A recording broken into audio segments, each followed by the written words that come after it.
कल्पना कीजिए एक ऐसी मशीन की जो इंसानों की तरह सोचती नहीं है, मतलब जिसके पास कोई भावना या चेतना नहीं है। हाँ, और जो सिर्फ एक विशाल गणितीय सट्टेबाज की तरह काम करती है। बिल्कुल, एक ऐसा इंजन जो केवल नंबरों का खेल खेल रहा है और फिर भी वो कैंसर जैसी गंभीर बीमारियों को बड़े बड़े डॉक्टरों से बेहतर और तेजी से पकड़ रहा है। ये सुनने में किसी साइंस फिक्शन फिल्म जैसा लगता है ना? हाँ, एकदम।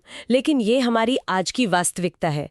तो इस गहन चर्चा में स्वागत है। आज इस चर्चा का मिशन किसी तकनीक की ऊपरी सतह को नहीं, बल्कि उसके काम करने के सबसे गहरे और रहस्यमयी गणितीय ढांचे को खंगालना है। मैं आज इस विषय पर गहराई से बात करूंगी। और इसे समझने के लिए आज हमारे पास जो स्रोत सामग्री है वो वाकई आंखें खोलने वाली है। मैं यहाँ बता दूं कि हम GNAI प्रॉम्प्ट इंजीनियरिंग एकेडमी के संस्थापक A.A. खटाना के नोट्स और the mathematical architecture of predictive intelligence नामक दस्तावेज का गहराई से विश्लेषण कर रहे हैं। इन नोट्स को पढ़ते हुए जो सबसे बड़ा भ्रम टूटता है वो ये है कि AI या मशीन लर्निंग कोई जादुई दिमाग नहीं है। हाँ, कोई बक्से के अंदर बैठकर सोच नहीं रहा है। बिल्कुल नहीं। हम अक्सर सोचते हैं कि तकनीक का मतलब है स्पष्ट नियम। मतलब पहले की दुनिया कैसी थी, एक इंसान कंप्यूटर को एक एक कदम बताता था, अगर ऐसा हो तो ये करो। सही कहा, जिसे एक्सप्लिसिट इंस्ट्रक्शन कहा जाता था। हाँ, लेकिन इन नोट्स को पढ़ने पर साफ हो जाता है कि अब हम उस दुनिया में नहीं रहते। अब हम डेटा आधारित अनुमान या डेटा ड्रिवन इन्फरेंस की दुनिया में है। स्रोत सामग्री AI को एक टियर्ड कन्वर्जन इंजन कहती है। ये एक बहुत ही भारी शब्द लगता है। बिल्कुल। तो ये इंजन असल में कर क्या रहा है? इस भारी भरकम शब्द के पीछे की सच्चाई बहुत ही दिलचस्प है। अगर हम इस कन्वर्जन इंजन के काम को आसान भाषा में समझें तो ये हमारे आसपास के वातावरण की उथल-पुथल को, जिसे नोट्स में पर्यावरण का क्योस कहा गया है, हाँ, उसी क्योस को लेता है और उसे एक साफ सुथरी गणितीय व्यवस्था में बदल देता है। मतलब असली दुनिया में सब कुछ बेतरतीब है। आवाजें हैं, तापमान हैं, तस्वीरें हैं, सब कुछ एक साथ हो रहा है, एक शोर की तरह। एकदम सही। ये इंजन उस पूरे शोर को पी जाता है और उसे गणित के ऐसे साफ पन्नों में बदल देता है जिसे वो समझ सके। ये बहुत ही शक्तिशाली विचार है, उथल-पुथल को गणितीय व्यवस्था में बदलना। लेकिन ये कोई जादू तो है नहीं। बिल्कुल जादू नहीं है। तो एक बहुत ही बुनियादी सवाल ये उठता है कि असल दुनिया की जानकारी तो एक बहती हुई नदी की तरह है। समय लगातार बह रहा है, आवाजें बिना रुके आ रही हैं। एक मशीन जो केवल 0 और 1 की भाषा समझती है, 0 और 1 की भाषा। हाँ, वो इस निरंतर बहती हुई नदी को कैसे पीती है? ये नए कच्चे डेटा को अपने गणितीय ढांचे में प्रोसेस कैसे करती है? इन 6 मुख्य चरणों के बारे में स्रोत सामग्री क्या कहती है? यहीं से उस गणितीय इंजन के काम करने का असली तरीका शुरू होता है। और पहला चरण है इंजेशन। देखिए, बहती हुई नदी का पानी एक साथ तो पी नहीं सकते। आपको उसे गिलासों या बाल्टियों में भरना पड़ता है। अच्छा। मशीन भी ठीक यही करती है। सेंसर या जो इनपुट लेयर होते हैं वे दुनिया की इस निरंतर जानकारी को निगलते हैं और उसे छोटे छोटे टुकड़ों में बांट देते हैं। इन टुकड़ों को ही टोकन कहा जाता है, राइट? बिल्कुल। चाहे वो कोई लंबी ऑडियो रिकॉर्डिंग हो या कोई किताब, मशीन उसे शब्दों, अक्षरों या पिक्सल के छोटे छोटे पैकेट में काट देती है। तो ये कुछ ऐसा हुआ कि हम एक पूरी फिल्म को अलग अलग फ्रेम या तस्वीरों में काट रहे हैं ताकि मशीन उसे एक एक करके पचा सके। एकदम सही एनालॉजी है। लेकिन यहाँ मुझे एक समस्या दिखाई देती है। मान लीजिए सिस्टम को 2 तरह के सेंसर से डेटा मिल रहा है। एक सेंसर कमरे का तापमान बता रहा है जो शायद 25 या 30 डिग्री है। हाँ। और दूसरा सेंसर किसी मशीन का दबाव नाप रहा है जो लाखों में है, जैसे 1 लाख पास्कल।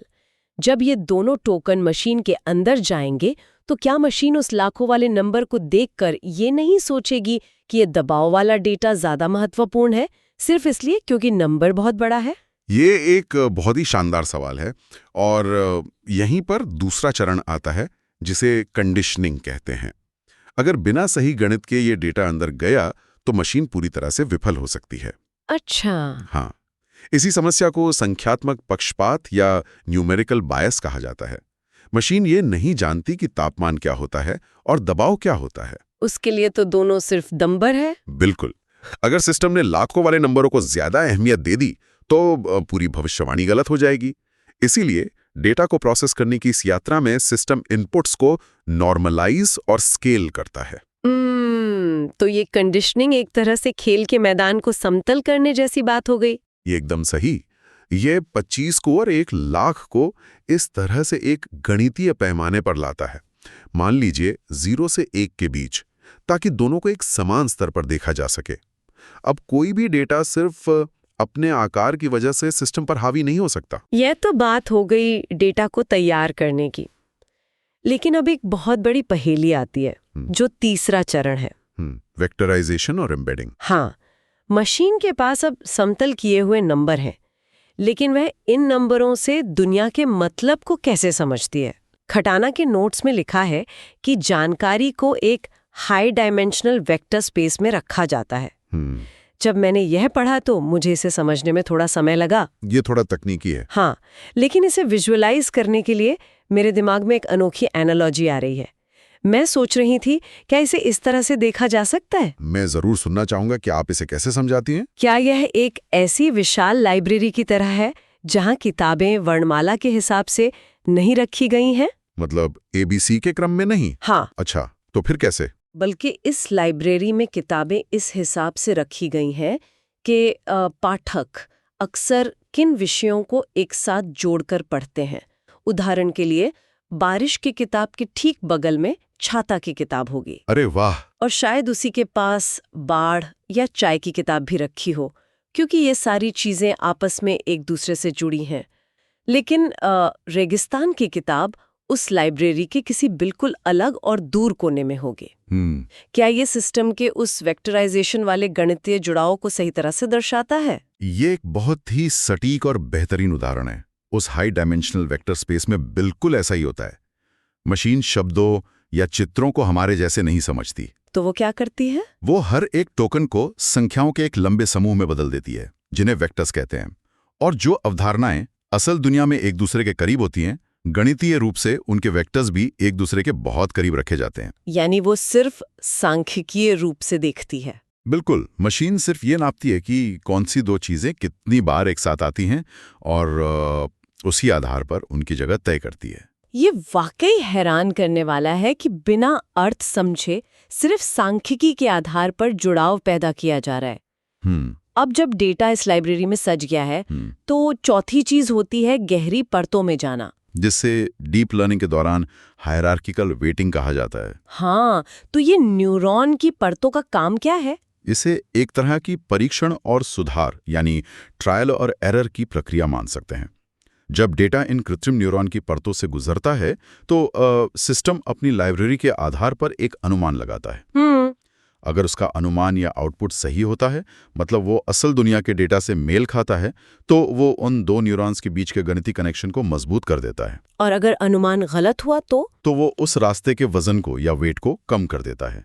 लाखों करोड़ों बार ये प्रक्रिया दोहराई जाती है जब तक कि वो सही रास्ता नहीं खोज लेता। और एक बार जब वो रास्ते मजबूत हो जाते हैं तो ये इंजन अपने 5वें चरण में आता है, संभावित चयन या प्रोबेबिलिस्टिक सिलेक्शन। बिल्कुल, वो उस विशाल गणितीय लाइब्रेरी में देखता है, अपने मजबूत हो चुके रास्तों का इस्तेमाल करता है और पूरे अनुक्रम का विश्लेषण करके ये तय करता है कि अगला सबसे संभावित टोकन क्या होना चाहिए। मतलब वो कुछ सोच नहीं रहा है। नहीं, ये कोई सत्य नहीं खोज रहा है।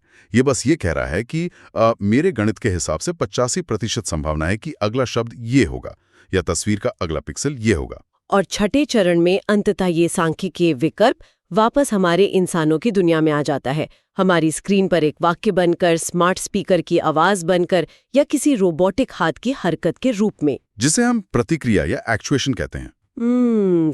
उथल पुथल से शुरू होकर नंबरों की लाइब्रेरी से घुसरते हुए एक ठोस प्रतिक्रिया तक का ये 6 चरणों का सफर अद्भुत है। लेकिन ये समझना जरूरी है कि ये पूरी प्रक्रिया बस हवा में काम नहीं करती। इस इंजन को लगातार चलाते रहने और दिशा देने के लिए सिस्टम के भीतर 4 मुख्य सिद्धांत काम करते हैं, जिन्हें इंटेलिजेंस को खड़ा करने वाले 4 स्तंभ कहा गया है। हाँ, इनमें सबसे पहला है वो तरीका जिससे सिस्टम लगातार दुनिया से जुड़ा रहता है, जिसे परसेप्शन एक्शन लूप कहते हैं। यानी सिस्टम केवल एक बार देखकर शांत नहीं बैठ जाता, स्थिति को समझना, अपनी गणितीय नीति लागू करना और फिर कोई कदम उठाना। और जैसे ही वो कदम उठाता है, दुनिया बदल जाती है, नया डेटा पैदा होता है और वो लूप फिर से शुरू हो जाता है। समझ गई। और दूसरा स्तंभ क्या है? इस दुनिया की जटिलता में खो न जाने के लिए वो एक और तरीका अपनाता है, जिसे हायरार्किकल रिप्रेजेंटेशन कहते हैं। इसमें थोड़ा और स्पष्ट करना जरूरी है। जब एक सिस्टम किसी इंसान का चेहरा देखता है तो क्या वो एक ही बार में पूरे चेहरे को प्रोसेस कर लेता है? नहीं, अगर वो ऐसा करेगा तो भ्रमित हो जाएगा। गहरी परतें या डीप लेयर्स इसी काम आती हैं। पहली कुछ परतें चेहरे को नहीं देखती, वे सिर्फ आड़ी तिरछी रेखाओं और किनारों को पहचानती हैं। अच्छा, सिर्फ एजेस को। हाँ, उसके बाद की परतें उन रेखाओं को जोड़कर आंख, नाक या कान जैसी आकृतियां बनाती हैं, और सबसे आखिरी परतें उन सभी को जोड़कर ये पहचानती हैं कि ये एक विशिष्ट चेहरा है। तो जटिल जानकारी को छोटे और आसानी से पहचाने योग्य हिस्सों में तोड़ने की ये कला ही सिस्टम को इतनी तेजी से काम करने की आज़ादी देती है। बिल्कुल। यहाँ मेरे मन में एक विचार आ रहा है जो शायद इस पूरी मशीन लर्निंग की दुनिया पर एक बहुत बड़ा सवाल खड़ा करता है। वो क्या? तीसरे स्तंभ के बारे में। हमने स्टैटिस्टिकल ऑब्जेक्टिव फंक्शंस के बारे में पढ़ा है। स्रोत सामग्री कहती है कि सिस्टम का मुख्य लक्ष्य लगातार फीडबैक के जरिए अपनी गलतियों को कम करना और अपने रिवॉर्ड या इनाम को बढ़ाना है। हाँ, ये उसका सबसे बड़ा और एकमात्र लक्ष्य पाना है। तो क्या ये कहा जा सकता है कि एआई बस एक ऐसा खिलाड़ी है जिसे सिर्फ अपना स्कोर बोर्ड चमकाने से मतलब है, उसे उस खेल के असली मायने या उस खेल के बाहर की दुनिया से कोई लेना देना नहीं है, वो सिर्फ खेल जीतना चाहता है? यह बहुत ही गहरी और सटीक बात है। मशीन को ये नहीं पता कि वो किस चीज का समाधान कर रही है, वो सिर्फ एक गणितीय समीकरण को ऑप्टिमाइज कर रही है। मतलब उसे अर्थ से कोई मतलब नहीं? बिल्कुल नहीं, उसे सिर्फ अपने स्कोर से मतलब है। और यही कारण है कि उसे हमेशा ध्यान केंद्रित रखने की जरूरत होती है, जिसके लिए चौथा स्तंभ काम करता है, जिसे वेक्टोरियल कॉन्टेक्सचुअलाइजेशन या आसान भाषा में अटेंशन तंत्र कहते हैं। ये अटेंशन तंत्र क्या करता है? मान लीजिए हम मशीन से कोई लंबी बात कर रहे हैं तो क्या ये तंत्र उसे याद रखने में मदद करता है? बिल्कुल। जब एक लंबा वाक्य प्रोसेस हो रहा होता है तो बहुत सारे टोकन एक साथ आते हैं। अटेंशन तंत्र यह तय करता है कि इस पूरी कतार में कौन सा डेटा पॉइंट सबसे ज्यादा प्रासंगिक है। कोई उदाहरण? मान लीजिए वाक्य है, राम ने सेब खाया क्योंकि वो मीठा था। तो मशीन को यह समझना होगा कि वह शब्द राम के लिए नहीं बल्कि सेब के लिए आया है। अच्छा, हाँ। तो अटेंशन तंत्र सिस्टम को बताता है कि अपना स्कोर बढ़ाने के लिए इस समय वाक्य के किस हिस्से पर सबसे ज्यादा ध्यान देना है, ताकि संदर्भ बना रहे। ये जानना बहुत दिलचस्प है कि स्कोर बढ़ाने और पैटर्न पहचानने की ये पूरी गणितीय प्रक्रिया सिर्फ कंप्यूटर की स्क्रीन पर टेक्स्ट जनरेट करने तक सीमित नहीं है। हाँ, इसका असल दुनिया में प्रभाव बहुत बड़ा है। स्रोत सामग्री स्पष्ट रूप से दिखाती है कि ये गेम खेलने की क्षमता असल जीवन की बड़ी और गंभीर समस्याओं को हल करने में कैसे लागू हो रही है। मतलब अलग-अलग क्षेत्रों में इस तकनीक के विस्तार को देखना हैरान करता है। बिल्कुल। हेल्थ या मेडिकल इमेजिंग के क्षेत्र में इसका प्रभाव बहुत गहरा है। सिस्टम ठीक उसी पैटर्न मैचिंग का उपयोग करता है जिसके बारे में हमने अभी बात की। उसे हजारों लाखों सामान्य और खतरनाक कोशिकाओं की तस्वीरें दिखाई जाती हैं। वो उनके गणितीय पैटर्न को सीख लेता है। यानी फिर से वही लाइब्रेरी वाला उदाहरण, नई तस्वीर की तुलना वो पहले से सीखे हुए वेक्टर्स से करता है। अगर नई रिपोर्ट खतरनाक मैलिग्नेंट कोशिकाओं वाले वेक्टर्स के करीब बैठती है तो सिस्टम बता देता है कि बीमारी है। एकदम सटीक। लेकिन स्वास्थ्य से भी ज्यादा हैरान करने वाला उदाहरण लॉजिस्टिक या माल ढुलाई के क्षेत्र में देखने को मिलता है। अरे हाँ, नोट्स में ऑटोनॉमस लॉजिस्टिक का जो उदाहरण है उसने तो मुझे सोचने पर मजबूर कर दिया। उसमें बताया गया है कि ट्रक या मालगाड़ियां ईंधन बचाने के लिए रीइंफोर्समेंट लर्निंग का इस्तेमाल करती हैं। ये उदाहरण पूरी तरह से स्पष्ट करता है कि मशीन का सोचने का तरीका इंसानी सोच से कितना अलग होता है। बिल्कुल। इंसानी फितरत हमेशा सबसे छोटा रास्ता खोजने की होती है। बिल्कुल। अगर हमें कहीं जाना है तो हम नक्शे पर सबसे सीधी और छोटी लाइन खोजते हैं। स्वाभाविक है। लेकिन यहाँ एक बुद्धिमान सिस्टम ईंधन बचाने के लिए जानबूझकर ऐसा रास्ता चुन रहा है जो भौगोलिक रूप से काफी लंबा है। जब मैंने ये पढ़ा तो सोचा कि मशीन पागल हो गई है क्या? हाँ, इंसान के नजरिए से ये पागलपन लग सकता है, लेकिन मशीन के गणितीय नजरिए से ये सबसे उत्तम फैसला है। याद कीजिए हमने स्कोर बढ़ाने की बात की थी। हाँ, उसका ऑब्जेक्टिव फंक्शन। बिल्कुल। उस सिस्टम का लक्ष्य क्या है? दूरी कम करना नहीं, बल्कि ईंधन बचाना है। मशीन डेटा देखती है और समझती है कि छोटे रास्ते पर ट्रैफिक बहुत है, वहां गाड़ी बार बार रुकेगी, इंजन चालू रहेगा और खड़ा रहेगा, यानी आइडल टाइम बढ़ेगा। और खाली खड़े रहने में ईंधन ज्यादा बर्बाद होता है। बिल्कुल। इसलिए मशीन का गणित उसे बताता है कि अगर वो एक लंबा रास्ता चुने जहां ट्रैफिक ना हो और गाड़ी एक समान गति से लगातार चलती रहे, तो अंततः वो ज्यादा ईंधन बचा लेगा। कमाल है।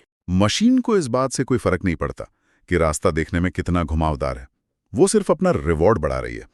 इंसान शॉर्टकट देखता है, मशीन सिर्फ और सिर्फ अपने लक्ष्य का गणित देखती है। ये सच में सोचने पर मजबूर करता है। और ऐसा ही कुछ ऊर्जा या एनर्जी के क्षेत्र में भी हो रहा है। स्मार्ट HVAC सिस्टम, मतलब बड़ी इमारतों के हीटिंग और कूलिंग सिस्टम। हाँ, ये सिस्टम अब अनसुपरवाइज्ड लर्निंग का इस्तेमाल करते हैं। पहले हम एयर कंडीशनर में एक तय समय सारणी या टाइमर लगा देते थे, लेकिन अब ऐसा नहीं है। तो ये अनसुपरवाइज्ड कैसे काम करता है? इसका मतलब है कि कोई उसे निर्देश नहीं दे रहा है। सही कहा। सिस्टम को कोई इंसान ये नहीं बताता कि यहाँ इतने लोग हैं इसलिए तापमान कम कर दो। इसके बजाय मशीन सिर्फ पर्यावरण के डेटा को लगातार प्रोसेस करती है। वो गर्माहट, हलचल और दरवाजों के खुलने बंद होने के पैटर्न को खामोशी से देखती रहती है। समय के साथ वो खुद ब खुद ये सीख जाती है कि किस समय कितने लोग मौजूद होंगे और लोगों की मौजूदगी का पैटर्न कैसा है, और उसी अनुमान के आधार पर वो तापमान को नियंत्रित करती है। उसे लोग क्या होते हैं ये नहीं पता, उसे सिर्फ गर्माहट और हलचल के क्लस्टर पता होते हैं। ये सुनकर कोई भी सोच सकता है कि स्वास्थ्य, लॉजिस्टिक या ऊर्जा जैसे क्षेत्रों में इस गणितीय इंजन की भारी सफलता देखकर ऐसा लगता है जैसे इस मशीन में इंसानों जैसी कोई गहरी समझ विकसित हो गई है। मतलब ये इतनी चतुराई से काम कर रही है कि लगता है ये सचमुच हमारी दुनिया को समझ रही है। और यहीं पर इस पूरी चर्चा का सबसे नाजुक और महत्वपूर्ण मोड़ आता है। स्रोत सामग्री इस बात पर बहुत जोर देती है जिसे इररिड्यूसिबल इनसाइट या मुख्य सच्चाई कहा गया है। वो क्या है? ये वो सच्चाई है जिसे नकारा नहीं जा सकता, और वो सच्चाई ये है कि एआई में कोई चेतना, कोई समझ या कोई कॉन्शियस सेंस नहीं है। यानी वो कोई जादुई दिमाग नहीं है जो गहराई से सोच रहा हो। बिल्कुल ही। ये बस एक उच्च स्तर की भविष्यवाणी है या हाई स्केल प्रिडिक्शन है। ये तार्किक सोच की नकल कर रही है। ये सिर्फ सिमुलेशन ऑफ इंट्यूशन है। ऐसा लगता है कि ये सोच रहा है। हाँ, क्योंकि ये गणितीय रूप से लाखों संभावनाओं में से सबसे सटीक रास्ता चुन रहा है, लेकिन इसके पास अवधारणाओं की कोई वास्तविक या बुनियादी समझ नहीं है। इसे ग्राउंडेड अंडरस्टैंडिंग की कमी कहा जाता है। और यहीं पर विफलता की स्थिति या फेलियर मोड सामने आता है। जब ये सिर्फ एक सांख्यिकीय नकल है तो ये टूटता भी होगा। स्रोत सामग्री के अनुसार सिस्टम तब भरभरा कर गिर जाता है जब उसके ट्रेनिंग डेटा और असल दुनिया के पर्यावरण के बीच एक गहरी खाई आ जाती है। ये तकनीक का सबसे बड़ा कमजोर पहलू है। अगर इस गणितीय इंजन ने जिस डेटा से सीखा है उसमें पक्षपात है या गलत जानकारी है, तो ये मति भ्रम या जिसे हम हेलुसिनेशन कहते हैं उसका शिकार हो जाता है। मतलब सिस्टम ऐसे आउटपुट देता है जो सांख्यिकी रूप से तो बिल्कुल सही लगते हैं, भाषा एकदम व्याकरण के हिसाब से सही होती है, लेकिन असल में वो जानकारी पूरी तरह से गलत होती है। हाँ, क्योंकि उसे ये पता ही नहीं है कि वो क्या कह रहा है। यहाँ एक बहुत ही महत्वपूर्ण पुशबैक है और ये सवाल सच में परेशान करता है। अगर ये सिस्टम केवल सांख्यिकीय संभावनाओं पर चलता है और इसके पास किसी भी चीज़ की कोई बुनियादी समझ नहीं है, तो जब ये हेलुसिनेट करता है या गलत जवाब देता है, तब भी ये इतने गहरे आत्मविश्वास के साथ ऐसा क्यों करता है? ये बहुत अच्छा सवाल है। मेरा मतलब है, अगर मुझे किसी बात पर शक होता है या मेरी जानकारी आधी अधूरी होती है तो मैं झिझकती हूँ। इंसान अपनी आवाज़ से बता देता है कि वो निश्चित नहीं है, लेकिन एआई पूरी दृढ़ता के साथ गलत जानकारी क्यों परोसता है? इसका जवाब उसी गणित में छिपा है जिस पर हमने शुरुआत में चर्चा की थी। हमें यह समझना होगा कि सिस्टम के लिए सच्चाई जैसी कोई चीज होती ही नहीं है। वो केवल अपने गणितीय समीकरणों की सबसे नजदीकी संभावना को चुनता है। तो उसके लिए कोई सत्य और असत्य नहीं है, केवल संभावना ही उसका सत्य है। बिल्कुल। अगर उसका ट्रेनिंग डेटा उसे बताता है कि 99% संभावना इस बात की है कि ये विशिष्ट जवाब ही अगला सही टोकन होना चाहिए, भले ही वो जवाब असल में गलत हो। हाँ, भले ही गलत हो, तो वो उसे 99% आत्मविश्वास के साथ ही प्रस्तुत करेगा। उसके गणितीय इंजन के लिए सार्वभौमिक सत्य और पक्षपात से भरे झूठ में कोई फर्क नहीं है। बाप रे दोनों ही सिर्फ वेक्टर स्पेस में मौजूद डेटा पॉइंट्स हैं, इसलिए उसके लिए सच और झूठ में आत्मविश्वास का कोई फर्क नहीं होता। वो झिझकना जानता ही नहीं है, क्योंकि झिझक एक इंसानी गुण है जो समझ से पैदा होता है। और जैसा हमने कहा, इस सिस्टम में कोई बुनियादी समझ नहीं है। ये एक साथ बहुत ही अद्भुत भी है और थोड़ा डरावना भी। इस पूरे विस्तृत विश्लेषण को अगर हम समेटें तो ये पूरी तरह से स्पष्ट हो गया है कि एआई कोई जादू या सचेत दिमाग नहीं है। बिल्कुल नहीं। इसे सेंसर डेटा टोकन, नॉर्मलाइज्ड नंबरों, वेक्टर्स और न्यूरॉन्स से बना एक विशाल प्रिडिक्टिव इंजन है, जिसका काम उथल-पुथल को एक गणितीय ढांचे में ढालना है। और हमें ये स्वीकार करना होगा कि ये अपना काम अभूतपूर्व स्तर पर कर रहा है। ये स्वास्थ्य से लेकर लॉजिस्टिक तक इंसानी समस्याओं को सुलझाने के नए तरीके खोज रहा है। लेकिन साथ ही हम इसके गणितीय ढांचे की सीमाओं को कभी नहीं भूलना चाहिए। इसी बात पर ए खटाना के नोट्स और इस गहन चर्चा के अंत में एक बहुत ही गहरा और नया सवाल खड़ा होता है, जिस पर विचार करना बहुत जरूरी है। आज हमने समझा कि एआई को दुनिया की कोई असली समझ नहीं है और ये केवल अपने ट्रेनिंग डेटा पर निर्भर है। और ये भी कि ये हैलुसिनेट कर सकता है, यानी पूरे आत्मविश्वास के साथ गलत जानकारी गढ़ सकता है, जो कि केवल सांख्यिकी का परिणाम है। तो ऐसे में ये एक गंभीर सवाल खड़ा होता है कि भविष्य में जब नए एआई मॉडल उस इंटरनेट डेटा से ट्रेन होंगे जो खुद किसी पुराने एआई ने हैलुसिनेट किया हो या गढ़ा हो, तो क्या होगा? ये तो डेटा का एक लूप बन जाएगा। बिल्कुल।